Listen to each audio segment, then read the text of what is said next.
Please, gentlemen, leave the scene now. Oh, Mr. Holmes, is that you? Good evening, Constable... Constable Marrow. I was here with Inspector Aberline during the Ripper case, Mr. Holmes, back in '88. But then this is nothing like that case. With this one, we've got the murderer, the weapon, and the statements, which speak for themselves. Of course, Marrow. But you know that appearances can sometimes be deceiving. Who were the victims? The two men here, both shot.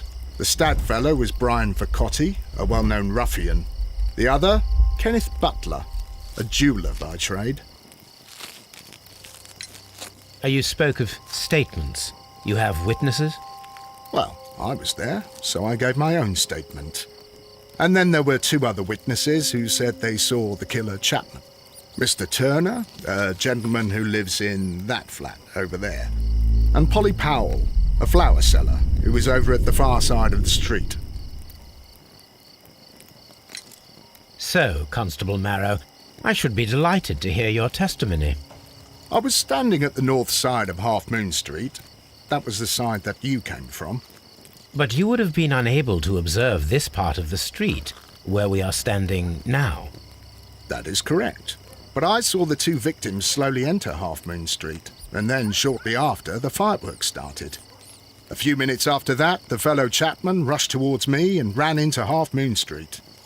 Please continue. I didn't pay attention, but suddenly I heard a woman's cries and police whistles on the other side of Half Moon Street. I rushed over there and I saw the two dead bodies on the ground. When I reached Whitechapel Street, I saw Leighton Chapman. He'd been caught by two police constables. Did you hear the shots?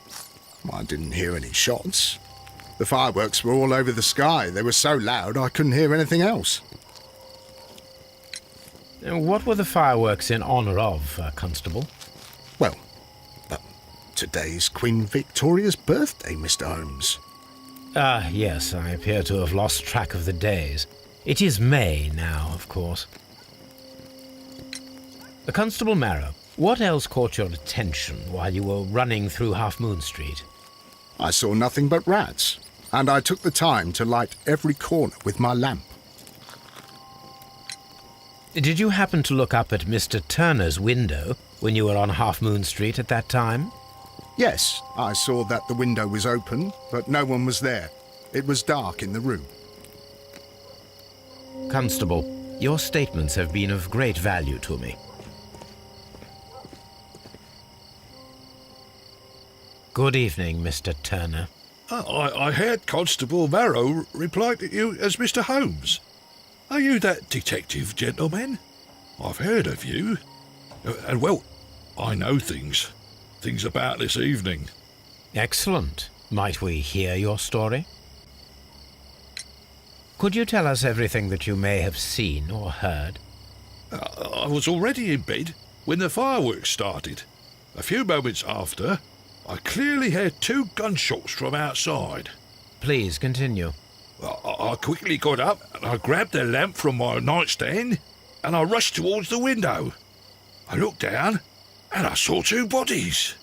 And there was a man with a gun who was standing nearby. Where exactly? Well, near this body. Did he notice you? I don't think so. He rushed towards Whitechapel Street without looking around. Mr. Turner, did you see anyone else in the street? No, I saw no one but that man, the murderer, the fellow they caught. Were the two shots you heard consecutive? Yes, there was a very short pause between them, and they sounded different somehow. It seemed to me that the second shot was louder than the first. That is an interesting comment.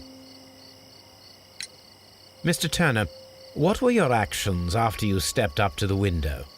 I was afraid that the man with a gun might return, so I stayed close to the window till I saw the policeman coming into Half Moon from Whitechapel.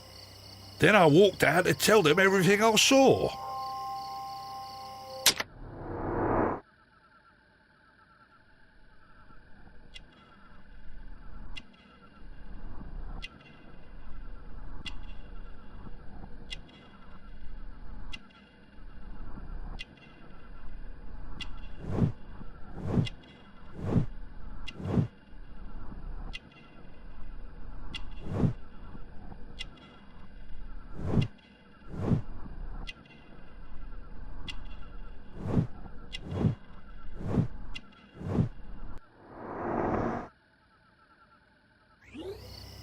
You have helped us a great deal, Mr. Turner.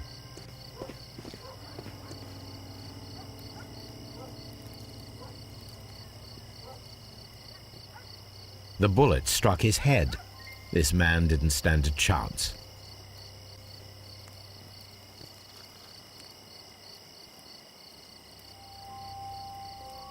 The bullet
A piece of wood that has stuck between the cobblestones. Let us take a closer look.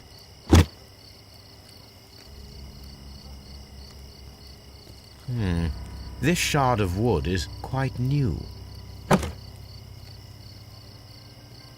The bullet struck.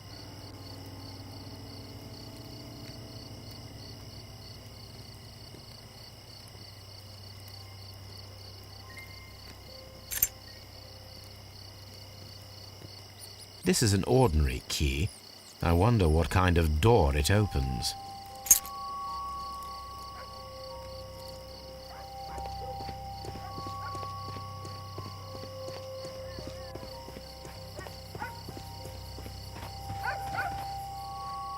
Mrs. What do you want? My name is Sherlock Holmes. I'm assisting the police with their investigation of the crime that took place this evening. Well, I've already gave my testimony, but very well. Could you tell us everything that you may have seen or heard? Yes. I was selling my flowers as usual, and then the fireworks began, in honour of Queen Victoria. I enjoyed those. But then, all of a sudden, a young lad ran out of Half Moon Street and stopped just by me. He had a gun in his hand. He was like a ghost, and all covered in blood. It was dark, but I could see him, because of the flashes from the fireworks. And then? I screamed as loud as I could. I knew that a policeman should be on duty in the vicinity. He had no time to escape. 2 constables got him. Then another constable came out from the very same street, and I heard him talking of a horrible murder. Mrs. Powell, did you hear the gunshots? I'm not sure. You know, what with the fireworks? Did you see anyone else leaving Half Moon Street, prior to or at the time of the crime? No, sir, I did not. Even with all the fireworks, I was very attentive, as I'm always on the lookout for customers. My thanks to you, Mrs. Powell.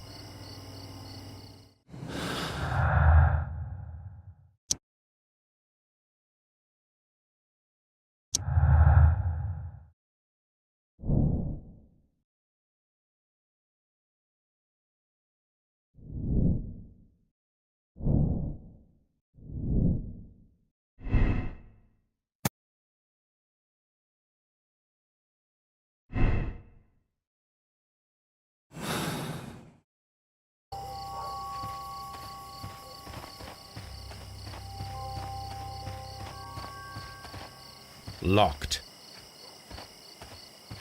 Locked.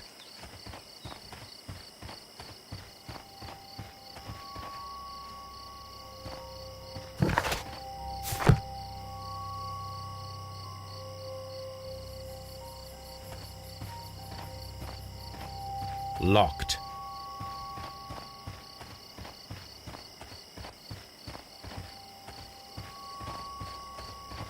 Locked.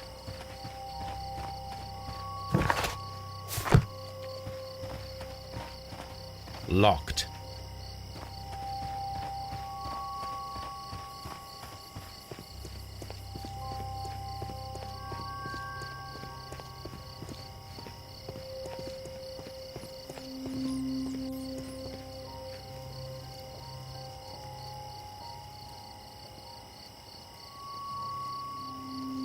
He tried to stop the bleeding with his hand. Death was not instant.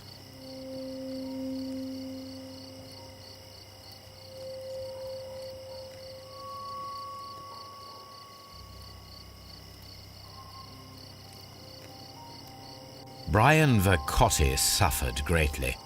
What a terrible way to die.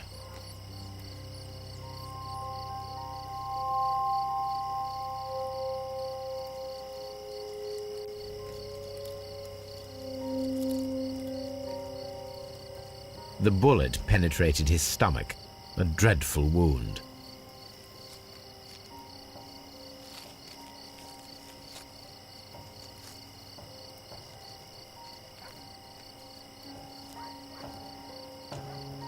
A tattoo from Westgate Prison. Vercotti must have done some time there.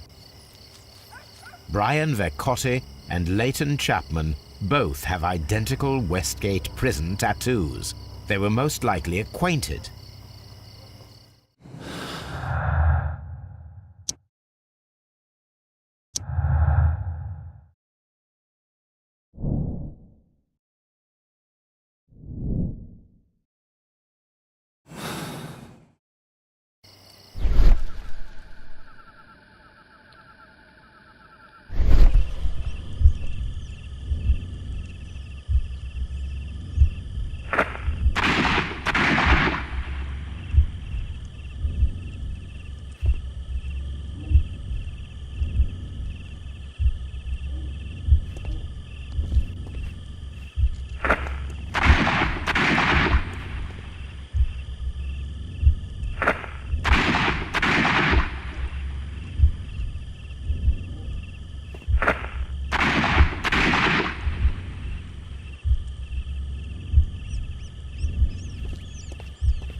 A fairly long pole with a forked end.